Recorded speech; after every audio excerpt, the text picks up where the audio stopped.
Hello everyone, my name is Smile and in this video I'm gonna show you how you can send the automatic welcome messages on the Instagram.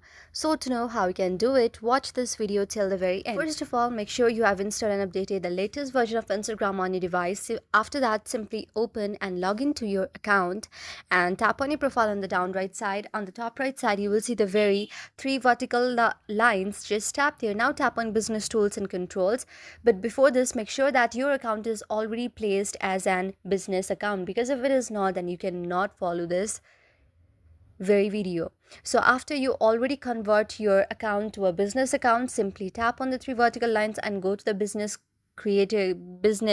tools here, business tools and controls. Now scroll a little bit down and you will see the very option of welcome message right here.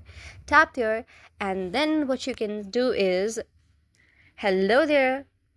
If I tap this and my welcome message is on. So if anyone messages me, if I disable it, then it will be turned off. But if I turn it on, then whoever will message me will get this message in return. So that's how you can show welcome messages on the Instagram automatically by turning your account to a business account.